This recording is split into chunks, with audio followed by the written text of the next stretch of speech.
Virus ने इस दुनिया को बदल कर रख दिया। एक वायरस ने इंसानों की जिंदगी ही बदल दी। नमस्कार, मैं हूं आपके साथ में मानसा मलिक। साल 2021 खत्म हो रहा है। ये इस साल भी पिछले साल की ही तरह कोरोना महामारी से जूझने, लड़ने और डरने में निकल गया। साल 2021 शुरू हुआ था तो लगा था कि इस साल कोरोना खत्म हो जाएगा, लेकिन देश में कोरोना की दूसरी लहर ने पहली लहर से भी ज्यादा डर और दर्द दिया।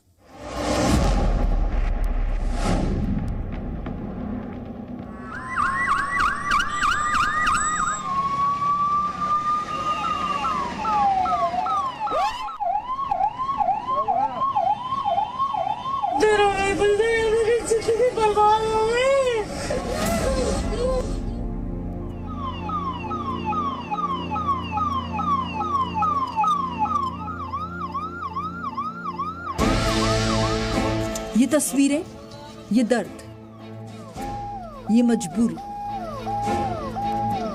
वर्ष 2021 की सबसे बड़ी त्रासदी बन गई थी। देश में अप्रैल और मई के महीने में कोरोना ने कहर मचा रखा था। वो कोरोना संक्रमण की दूसरी लहर थी, जिसने कई परिवारों को बर्बाद कर दिया।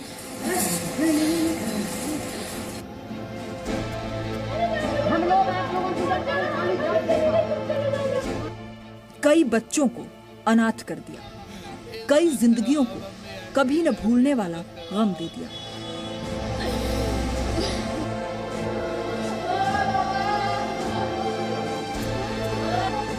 मेरी मम्मी यहाँ एडमिट है, यहाँ बिल्कुल केयर नहीं हो रही है।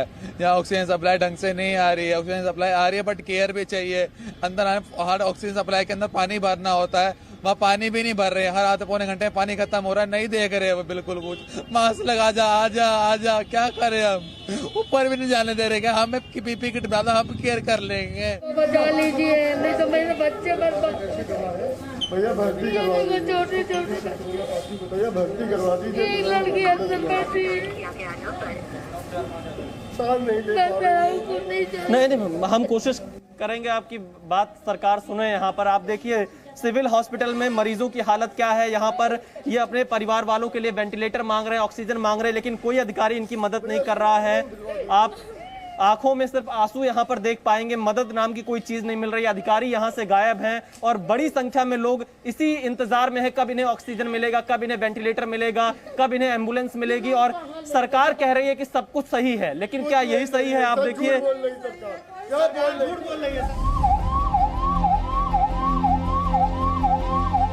एक दौर ऐसा आया कि सड़कों पर महामारी मौत का तांडव दिखाने लगी।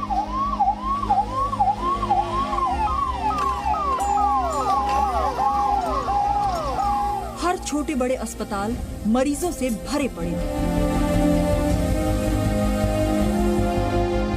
अस्पतालों में पहली बार नो बेड के बोर्ड टंगे थे।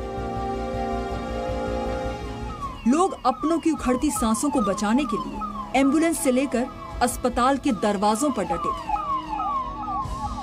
ऐसी तस्वीर देश ने शायद इससे पहले कभी नहीं देखी थी, जहां महिलाएं भी कंधे पर ऑक्सीजन सिलेंडर लेकर ऑक्सीजन प्लांट पर पहुंची थी। कोरोना महामारी में कुछ लोगों ने मानवता की नई मिसाल पेश की। अब तक आपने देखा होगा कि गुरुद्वारों में लंगर चलाए जाते हैं ताकि भूखे गरीब लोगों का पेट भरा जा सके। कोरोना काल में गाजियाबाद के एक गुरुद्वारे ने ऑक्सीजन लंगर शुरू कर दिया। जिस किसी के पास ऑक्सीजन सिलेंडर का इंतजाम नहीं हो रहा था, वो यहाँ आकर अपने सगे संबंधियों को ऑक्सीजन दिला रहे थे। मैंने अपने सर्कुलेट किया मैसेज अपने व्हाट्सएप ग्रुप पे ऑफिस के, तो वहाँ से कहीं से इन्फॉर्मेशन आई मेरे पास कि गुरुद्वारे में जाओ और वहाँ पे आपको ट्रीटमेंट मिल जाएगा। तो आगरा की इस तस्वीर ने भी लोगों के दिल को झकझोर कर रख दिया। एक महिला अपने कोरोना संक्रमित पति को ऑटो से अस्पताल लेकर पहुंची, लेकिन अस्पताल में जगह नहीं मिलने पर जब पति की सांसें उखड़ने लगी थी, तो महिला ने पति को मुंह से सांस देना शुरू किया। अपने पति की जान बचाने के लिए खुद की जान दांव पर लगा दी, लेकिन कुदरत को तो कुछ और ही मंजूर था। कोरोना महामारी ने बीते 2 साल से बंदिशों और डर के साए में दुनिया को उलझा कर रखा हुआ है। कोरोना के दौरान डॉक्टरों का भी नया रूप देखने को मिला। पीपीई किट पहने ये भगवान मरीज की जान बचाने के लिए दिन रात जूझते रहे। कोरोना मरीजों का इलाज करने वाले डॉक्टरों ने मरीजों के मानसिक तनाव को कम करने की भी कोशिश। डॉक्टरों ने मरीजों की खुशी के लिए पीपीई किट में ही डांस किया।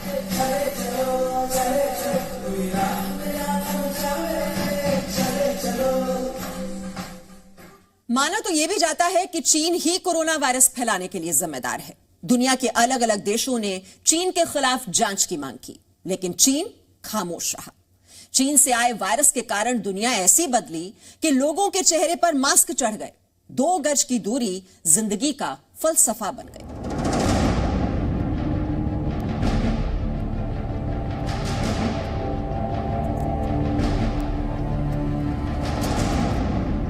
चीन के वुहान का ये वही लैब है जिसे कोरोना वायरस फैलने का मुख्य केंद्र माना जाता है।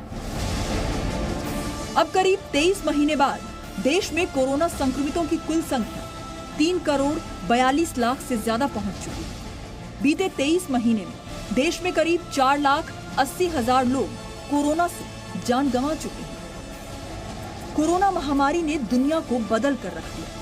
दुनिया में ऐसे बदलाव हुए जिसके बारे में कोरोना आने से पहले किसी ने कल्पना भी नहीं की होगी। एक वक्त था जब दुनिया में लोग इत्मीनान से घूमते थे, एक देश से दूसरे देश की यात्राएं करते थे, लेकिन कोरोना महामारी ने दुनिया ऐसी बदली कि कई महीनों तक हवाई उड़ानों पर ब्रेक लग गया। एक देश ने दूसरे देश से हवाई संपर्क ही काट दिया। वजह यही थी कि कोरोना कहीं आसमान के रास्ते उनके देश में दाखिल न हो जाए। महीनों तक कई देशों में उड़ानों पर प्रतिबंध लगे।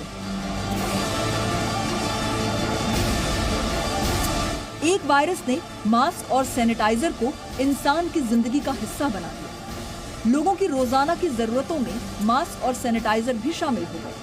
अब शायद ही ऐसा कोई शख्स हो जो घर से बाहर निकलने से पहले अपने पास सैनिटाइजर की शीशी रखना और मास्क पहनना भूलता हो। कोरोना वायरस से लड़ाई में एक शब्द कई बार सुना गया। वो शब्द है इम्यूनिटी। जिस किसी की भी इम्यूनिटी अच्छी थी उसने कोरोना को तेजी से हराया। जिसकी इम्यूनिटी कमजोर निकली उसे वायरस से लंबे समय तक संघर्ष करना पड़ा, जूझना पड़ा।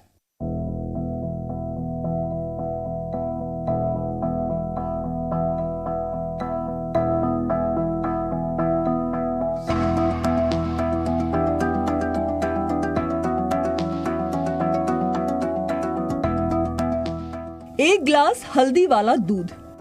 कोरोना काल में शायद ही कोई ऐसा होगा जिसने इम्यूनिटी बढ़ाने के लिए हल्दी वाला दूध ना पिया हो। जो लोग दूध के नाम से दूर भागते थे उनकी डेली लाइफ में हल्दी वाला दूध जुड़ गया। भारतीय मसालों के मिश्रण से तैयार देसी काढ़ा लोगों ने भले ही नाक मुंह सिकोड़ कर पिया, लेकिन पिया जरूर। कोई 2 टाइम काढ़ा पीता था तो किसी के डेली रूटीन में 1 टाइम काढ़ा भी शामिल हो गया। इसके अलावा गिलोय का रस, अश्वगंधा और च्यवनप्राश भी इम्यूनिटी बढ़ाने का देसी और सबसे आसान जरिया बन गया। अब हिंदुस्तान में ही नहीं, विदेशों में भी लोग भारत के इन देसी नुस्खों का इस्तेमाल इम्यूनिटी बढ़ाने के लिए करने लगे हैं।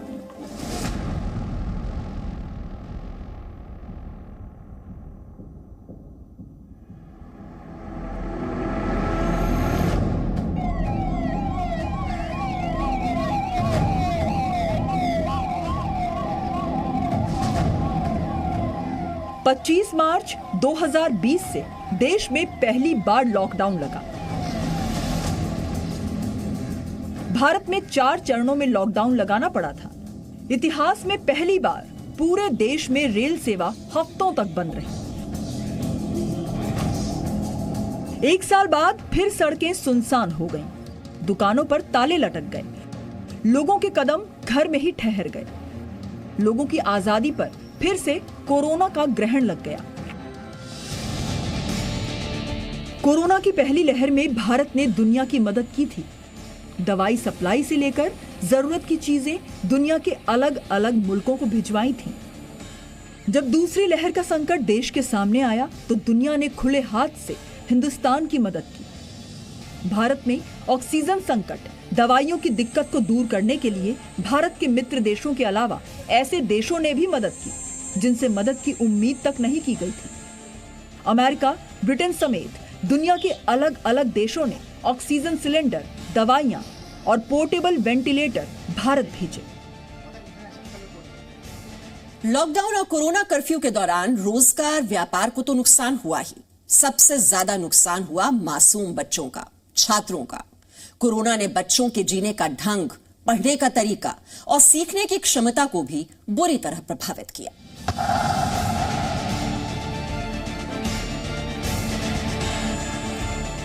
कोरोना काल ने स्कूली छात्रों की दुनिया ही बदल कर रख दी।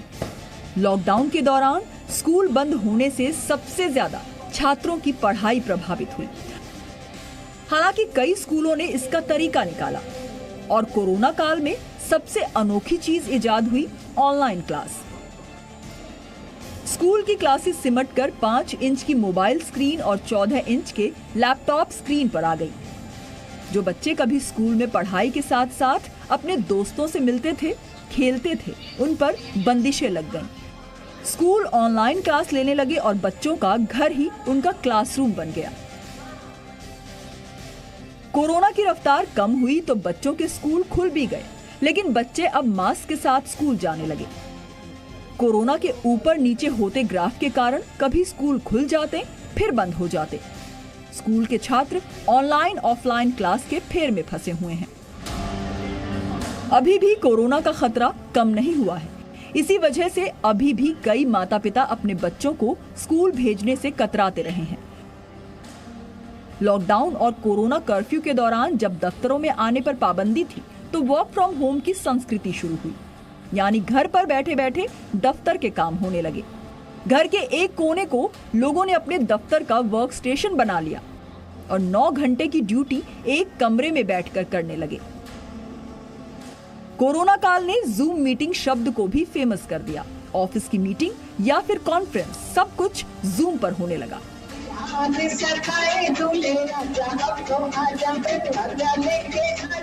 कोरोना ने शादियों की रौनक भी फीकी कर दी। शादियों में मेहमान ऑनलाइन भी शामिल होने लगे। यहाँ तक कि किसी के निधन के बाद होने वाली प्रार्थना सभाएं भी जूम पर होने लगी। सोशल डिस्टेंसिंग की ऐसी लहर चली कि फिजिकल मीटिंग, कॉन्फ्रेंस की जगह वर्चुअल मीटिंग और वर्चुअल कॉन्फ्रेंस ने ले ली। दुनिया के बड़े बड़े नेता जो एक दूसरे से कभी आमने सामने मुलाकात करते थे, वो वर्चुअल सम्मेलन करने लगे। दुनिया के सबसे शक्तिशाली देश के राष्ट्रपति जो बाइडेन हो या फिर रूस के राष्ट्रपति व्लादिमीर पुतिन या फिर प्रधानमंत्री नरेंद्र मोदी, वर्चुअल सम्मेलन में बड़े बड़े देशों के नेता टीवी स्क्रीन पर एक साथ दिखने लगे। इस वर्ष कोविड की व्यवस्थाओं के बावजूद 150 से अधिक ब्रिक्स बैठकें और कार्यक्रम आयोजित किए गए, जिनमें से 20 से अधिक मंत्री स्तर पर थे। परंपरागत क्षेत्रों में सहयोग बढ़ाने के साथ हमने ब्रिक्स एजेंडा का विस्तार करने का भी प्रयत्न किया। कोरोना काल में वर्चुअल ही रियल हो गया, मतलब जो दूर है वही सही है, क्योंकि कोरोना ने एक चीज सिखा दी, 2 गज दूरी है जरूरी। दुनिया के कुछ ही देश कोरोना के खिलाफ वैक्सीन बना पाए हैं, उनमें भारत भी शामिल है। कोरोना वैक्सीन तो अब पासपोर्ट से भी ज्यादा जरूरी चीज हो गई है।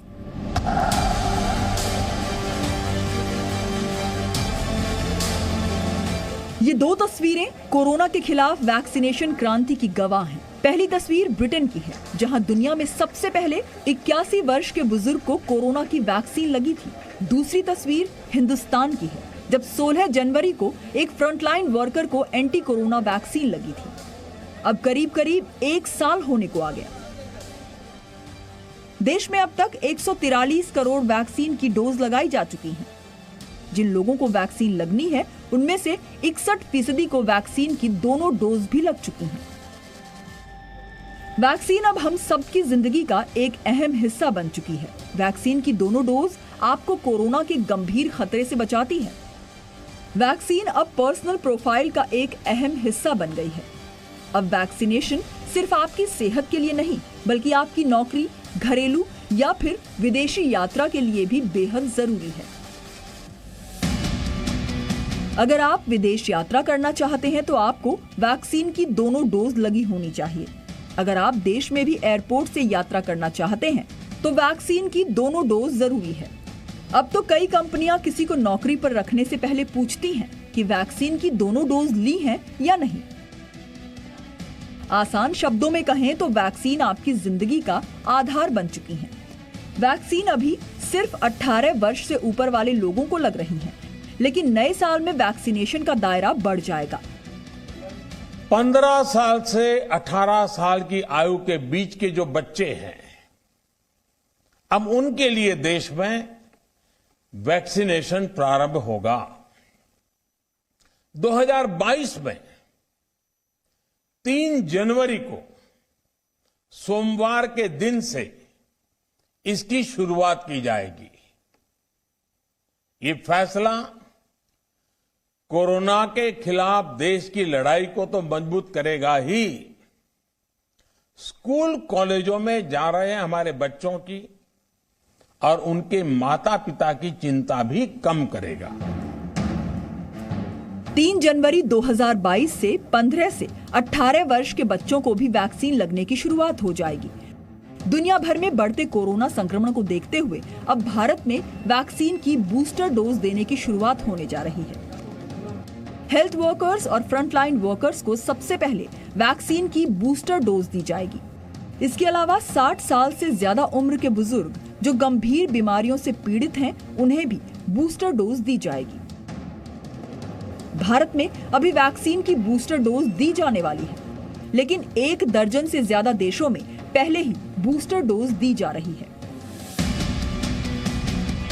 अमेरिका में 18 वर्ष से ज्यादा उम्र के लोगों को बूस्टर डोज दी जा रही है। कनाडा, ब्रिटेन और फ्रांस में भी 18 वर्ष से ज्यादा उम्र के लोगों को बूस्टर डोज दी जा रही है, जबकि इजराइल में 12 वर्ष से ज्यादा के लोगों को बूस्टर शॉट दिया जा रहा है। जापान में सिर्फ हेल्थ वर्कर्स को बूस्टर डोज देने की मंजूरी है। पहले वैक्सीन की 2 डोज दी गई, अब बूस्टर डोज की बारी आ गई। लेकिन इस महामारी पर ब्रेक ही नहीं लग रहा। उल्टा हर 6 महीने बाद कोरोना रूप बदलकर पहले से बड़े खतरे के साथ आ रहा है। जब जब दुनिया को लगता है कि अब कोरोना के खिलाफ उसने जंग जीत ली है, तब तब कोरोना अपनी पहचान बदलकर नई रफ्तार से हाहाकार मचाने आ जाता है। अब कोरोना का नया रूप ओमिक्रॉन दुनिया के सामने है। डेल्टा वेरिएंट से 5 गुना तेजी से संक्रमण फैलाने वाला ओमिक्रॉन इस वक्त दुनिया के लिए सबसे बड़ा खतरा बना हुआ है। इस ग्लोब को ध्यान से देखेंगे तो पता चलेगा कि शायद ही ऐसा कोई देश होगा जहां ओमिक्रॉन वेरिएंट की मौजूदगी ना हो। अभी तक दुनिया के 115 देशों में ओमिक्रॉन दस्तक दे चुका है। भारत में ओमिक्रॉन के केस रोज नई रफ्तार से बढ़ रहे हैं। देश के 19 राज्यों तक पहुंच चुके इस वेरिएंट ने अभी तक 600 से ज्यादा लोगों को अपनी चपेट में लिया है। ओमिक्रॉन तेजी से फैल रहा है, लेकिन राहत की बात यह है कि ये वेरिएंट डेल्टा जितना खतरनाक नहीं है। लेकिन भविष्य में ये कितना खतरनाक होगा, ये कहना मुश्किल है। ओमिक्रॉन के साथ साथ देश में भी फिर से कोरोना संक्रमण के मामले तेज होने लगे हैं। नए साल का जश्न तो कोरोना ने फीका कर दिया। अब उम्मीद कीजिए कि कोरोना 2020 और 2021 जैसा रूप न दिखाए।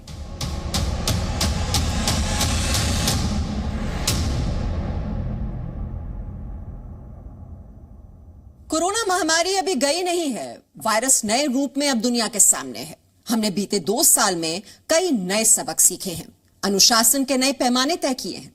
हाँ, वक्त वक्त पर थोड़ी लापरवाही दिखाई है, जिसका दुष्परिणाम भी झेलना पड़ा। अब जब कोरोना नई रफ्तार से बढ़ रहा है तो हमें एक बार फिर से लक्ष्मण रेखा खींचनी होगी। हमें एक बार फिर से मास्क पहनने, हाथ धोने और सोशल डिस्टेंसिंग को पूरी ईमानदारी के साथ अपनाना होगा, ताकि साल 2022 पिछले 2 सालों जैसा न रहे और नया साल कोरोना का आखिरी साल हो। तो यह है सबसे मजबूत हथियार आपका। इसे कभी मत भूलिए, इसे जरूर लगाइए और तभी बाहर जाइए। Wishing you all a very safe, happy and healthy new year. Corona से डरना नहीं, कोरोना से लड़ना है, कोरोना को हराना है। नमस्कार, देश हित का ये लास्ट एडिशन 2021 का और आपके साथ मैं अदिति त्यागी। नमस्कार, मैं हूं आपके साथ राजीव ढोंडिया और हम बात करेंगे उस खबर की जो इस वक्त सारे देश को सबसे ज्यादा सुकून दे सकती है। 2021 खत्म हो रहा है, हम 2022 में प्रवेश करने वाले हैं और कोरोना के ओमिक्रॉन वेरिएंट को लेकर सारी दुनिया इस वक्त परेशान है। लेकिन दुनिया भर में ओमिक्रॉन को लेकर जो स्टडी हुई है उसके मुताबिक ओमिक्रॉन कोरोना को खत्म करने की सीढ़ी बनने वाला है और यही है हमारी सुकून देने वाली खबर। दुनिया भर के विशेषज्ञों का मानना है कि ओमिक्रॉन वेरिएंट भले ही संक्रामक ज्यादा हो, लेकिन इससे नुकसान काफी कम होता है। वहीं ओमिक्रॉन वेरिएंट से संक्रमित होने वाले एंटीबॉडीज भी कई गुना ज्यादा बना रहे हैं। ऐसे में जिस तरफ दुनिया में स्पेनिश फ्लू जैसी महामारी अब बहुत साधारण सी बीमारी बन गई है, आने वाले वक्त में कोरोना भी ऐसे ही कमजोर हो जाएगा।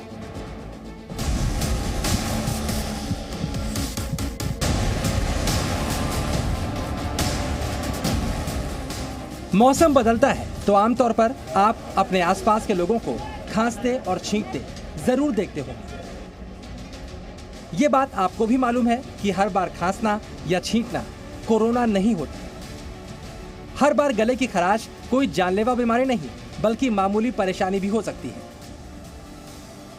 दुनिया में तेजी के साथ फैल रहे ओमिक्रॉन वेरिएंट की बातें आजकल हर जगह हो रही हैं। लेकिन जिस तरह सर्दी और खांसी आपको नहीं डराती, उस तरह ओमिक्रॉन वेरिएंट से भी डरने की जरूरत नहीं है। क्योंकि दुनिया भर में हो रही स्टडी के मुताबिक ओमिक्रॉन वेरिएंट डेल्टा वेरिएंट जैसा जानलेवा नहीं, बल्कि दुनिया में कोरोना को खत्म करने की पहली सीढ़ी है। हालांकि एक स्टडी राहत भरी खबर लेकर आई है और विशेषज्ञों का मानना है कि ओमिक्रॉन वेरिएंट ही कोरोना को खत्म करने की पहली सीढ़ी साबित हो सकता है। ऐसे में उम्मीद जताई जा रही है कि साल 2022 में भारत समेत पूरी दुनिया कोरोना से मुक्त हो सकती है। चलिए अब आपको समझाते हैं आखिरकार क्यों ओमिक्रॉन को दुनिया के कोरोना मुक्त होने की पहली सीढ़ी कहा जा रहा है। ओमिक्रॉन को दुनिया भर के कई वैज्ञानिक एंडेमिक की शुरुआत का पहला चरण मान रहे हैं और इसके पीछे कुछ ठोस वैज्ञानिक कारण भी हैं। एक्सपर्ट्स के मुताबिक जब किसी देश में 60 से 70% लोगों में इन्फेक्शन या टीके से एंटीबॉडीज आ जाती हैं, तो नया म्यूटेटेड वायरस अपने आप को कमजोर और शरीर के लिए कम घातक बनाने लगता है। हालांकि ये फैलता तेजी से है ताकि वो ज्यादा से ज्यादा इंसानों के अंदर अपना घर बना ले।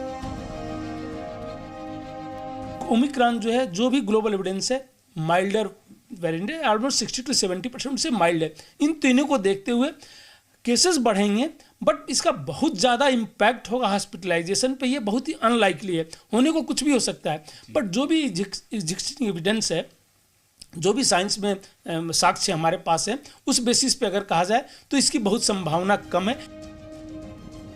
एक्सपर्ट बता रहे हैं कि 70 से 80% लोगों को संक्रमित करने के बाद वायरस में वीक म्यूटेशन होता है, जिससे वीक स्ट्रेन बन जाते हैं। ओमिक्रॉन भी एक ऐसा ही वेरिएंट है जो खुद को जिंदा रखने के लिए तेजी से फैल रहा है। वहीं डेल्टा वेरिएंट ओमिक्रॉन के मुकाबले कम संक्रामक लेकिन अधिक नुकसान पहुंचाने वाला था। दुनिया भर से आ रही रिपोर्ट्स के मुताबिक ओमिक्रॉन से मौत का आंकड़ा भी डेल्टा वेरिएंट के मुकाबले काफी कम है। इसके अलावा दुनिया भर में वैक्सीनेशन और इन्फेक्शन से हर्ड इम्यूनिटी और बढ़ेगी और महामारी अंत की तरफ बढ़ेगी। अगर वायरस जो है बहुत ही खतरनाक हो जाएगा तो क्या होगा कि जिसको इन्फेक्ट करेगा, अगर सबको मारने लगा तो उसके साथ वायरस भी मर जाता है। ये अगर आप 100 साल की इतिहास को देखें कि जितने रिस्पायरेटरी वायरस हैं वो धीरे धीरे जो है थोड़े माइल्ड होते जाते हैं।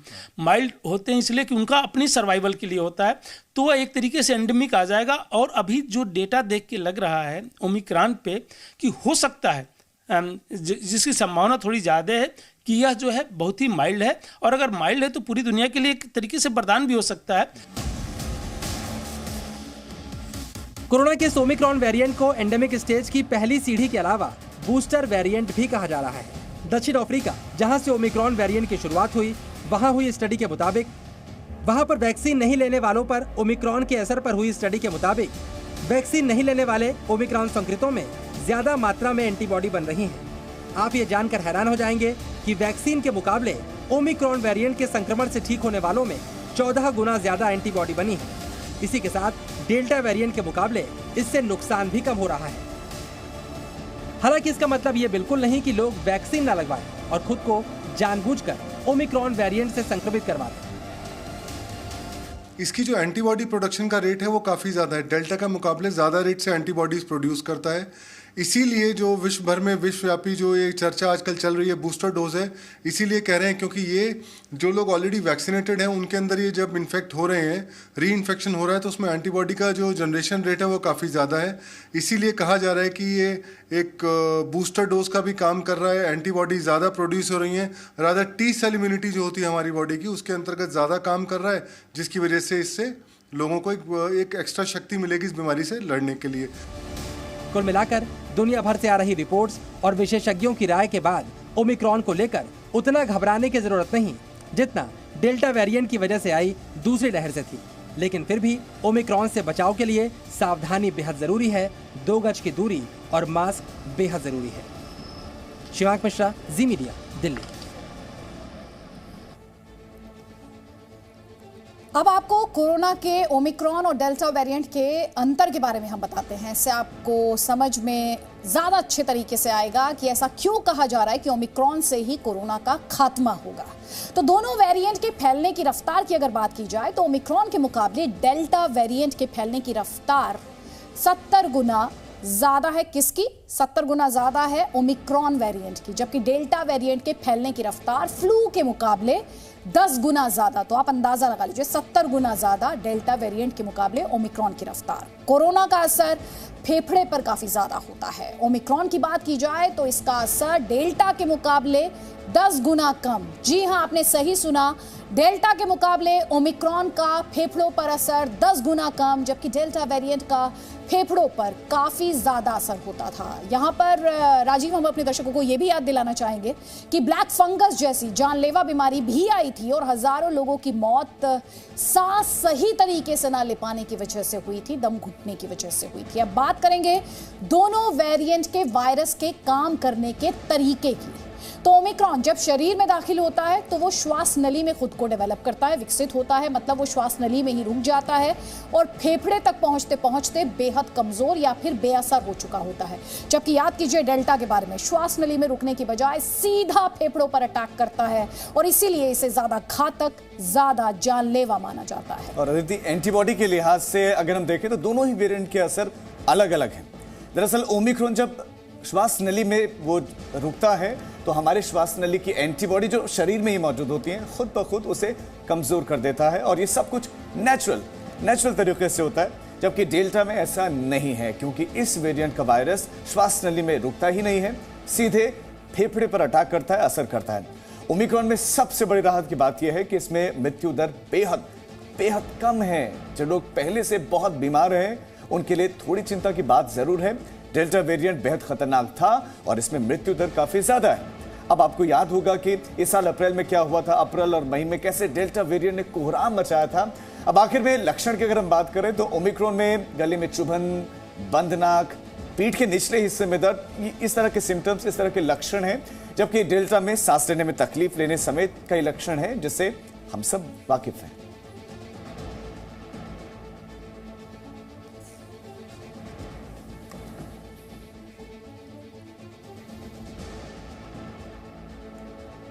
तो हम आपको ये बताते हैं कि आखिरकार क्यों कहा जा रहा है कि ओमिक्रॉन वेरिएंट कोरोना के खात्मे की पहली सीढ़ी है और चिकन पॉक्स और इन्फ्लुएंजा की तरह कोरोना भी एक साधारण बीमारी में तब्दील होने जा रहा है। इसकी सबसे बड़ी वजह तो है हर्ड इम्यूनिटी, जिसने कई सालों पहले खतरनाक रही महामारियों के असर को बेहद कम कर दिया, बेअसर कर दिया। और आज से 100 साल पहले स्पेनिश फ्लू ने भी काफी नुकसान किया था, लेकिन 2 लहरों के बाद स्पेनिश फ्लू में म्यूटेशन हुआ और अब इसका जो असर था वो कम हो गया है और आज ये एक बेहद साधारण सी बीमारी बन गई।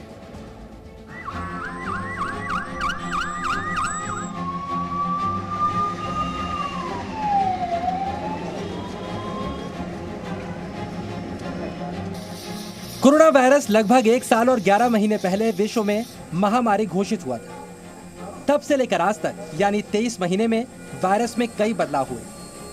कुछ बदलाव यानी म्यूटेशन डेल्टा वेरिएंट जैसे भी थे, जो फैलते भी तेज थे और नुकसान भी तेजी से करते थे। लेकिन आज दुनिया में जो वेरिएंट सबसे तेज फैल रहा है वो है ओमिक्रॉन। लेकिन ओमिक्रॉन से होने वाली मौत का आंकड़ा बेहद कम है। ऐसे में सवाल उठ रहा है कि ऐसा हो सकता है कि कोरोना भी फ्लू जैसी मामूली बीमारी बन जाए।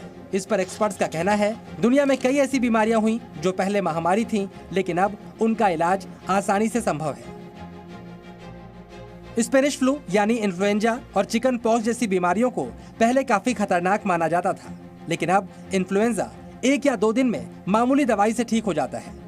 वहीं चिकन पॉक्स जिस शख्स को एक बार हो गया उसे दोबारा नहीं होता। हालांकि 50 साल पहले ही इन बीमारियों से हर्ड इम्यूनिटी मिल चुकी थी, लेकिन इसके बावजूद ये बीमारियां पूरी तरह से खत्म नहीं हुई, लेकिन कमजोर जरूर हो गई। हालांकि एक्सपर्ट्स का मानना है कि अभी कोरोना को विश्व के सभी देशों में साधारण खांसी जुकाम बनने में 1 से 1.5 साल का वक्त लग सकता है और ओमिक्रॉन अभी इस सीढ़ी का पहला चरण है। ऐसे में जब तक कोरोना वायरस साधारण खांसी जुकाम नहीं बन जाता, तब तक घर के बाहर, सार्वजनिक स्थानों पर, दफ्तर में मास्क लगाकर ही रहना होगा और वैक्सीनेशन भी जरूरी है। बट अभी हमें इतना डेटा सिविरिटी का नहीं, जितना उसे लग रहा है माइल्ड है। अब वो माइल्ड है या प्रीवियस इम्यूनिटी के कारण सिम्टम्स कम है, दोनों चीज़ें हो सकती हैं। बट हर्ड इम्यूनिटी की तरफ हम धीरे धीरे बढ़ ही रहे हैं। देखिए धीरे धीरे वायरस वीक हो जाता है, म्यूटेशंस होती हैं और धीरे धीरे 1-2 साल में पैंडेमिक्स यूजुअली ख़त्म हो जाते हैं। जब बहुत ज़्यादा इम्यूनिटी हो जाएगी, वैक्सीनेशन अब अगले 2-4 महीने में और 80% पॉपुलेशन कवर हो जाएगी, तो फिर बचेगा नहीं कोई जो ससेप्टेबल होगा टू इन्फेक्शन। तो फिर जैसे फ्लू होता है लगा रहता है, ऐसी वेव्स नहीं आएंगी कि हज़ारों लाखों लोग इन्फेक्ट हो गए। और अगर बात ओमिक्रॉन वेरिएंट की करें तो ये कई म्यूटेशंस के साथ शरीर की पहली रक्षा पंक्ति यानी एंटीबॉडी को हराने में तो सक्षम है, लेकिन ये शरीर की दूसरी रक्षा पंक्ति कहे जाने वाले टी सेल्स से जीत नहीं पाता। ये टी सेल्स न केवल वेरिएंट की पहचान करने बल्कि उसे बेअसर करने में भी बेहद प्रभावी है। साउथ अफ्रीका में हुई स्टडी से मालूम चला है कि जो मरीज कोविड से ठीक हुए या वैक्सीन लगवाई, उनमें 70 से 80% टी सेल्स ने ओमिक्रॉन के खिलाफ काम किया है। इस ओमिक्रॉन वेव से डरने की जरूरत नहीं है।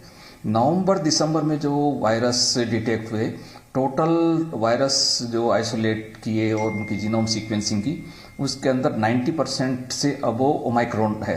सो कहने का मतलब ये है कि ओमिक्रॉन वेव है वो लेस सीरियस है। यही वजह है देश के तमाम मेडिकल एक्सपर्ट्स इस तरफ इशारा कर रहे हैं कि ओमिक्रॉन संक्रमितों की संख्या भले ही बढ़ रही हो, लेकिन इससे परेशान होने या घबराने की जरूरत नहीं है। पूरी दुनिया में ओमिक्रॉन को लेकर इस वक्त तेज चर्चाएं हो रही हैं, लेकिन भारत से सबसे बड़ी राहत की बात यह है कि यहाँ के तमाम जो मेडिकल एक्सपर्ट हैं उन्होंने एक मत से ये कहा है कि इससे बहुत ज़्यादा डरने की ज़रूरत नहीं है। बात राजस्थान की करें तो अब तक यहाँ पे 69 ओमिक्रॉन के जो केसेस आए हैं उसमें 44 से अधिक रिकवर भी हो चुके हैं, जो सबसे बड़ी राहत है। लेकिन एक्सपर्ट्स ने यह भी कहा है कि कोरोना से मुकाबले के लिए वैक्सीनेशन सबसे ज्यादा जरूरी है।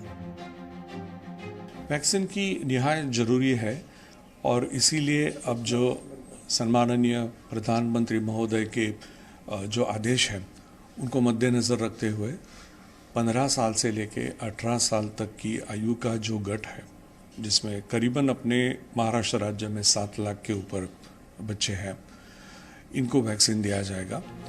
कुल मिलाकर वैक्सीनेशन की रफ्तार तेज होने और कुछ दिनों तक कोविड प्रोटोकॉल का ठीक ढंग से पालन करने से कोरोना वायरस वैसे ही कमजोर हो सकता है जैसे पहले की खतरनाक महामारियों का इलाज अब बेहद आसान हो गया है। जयपुर से आशुतोष शर्मा के साथ शिवांक मिश्रा, जी मीडिया, दिल्ली। तो डर या घबराहट किसी बीमारी से बचाव नहीं हो सकते। वैक्सीन की दोनों डोज लीजिए, मास्क लगाइए, हैंड्स को सैनिटाइज कीजिए और कोविड एप्रोप्रिएट बिहेवियर का पालन कीजिए। Presenting B News app available on Google Play and App Store. Download it now.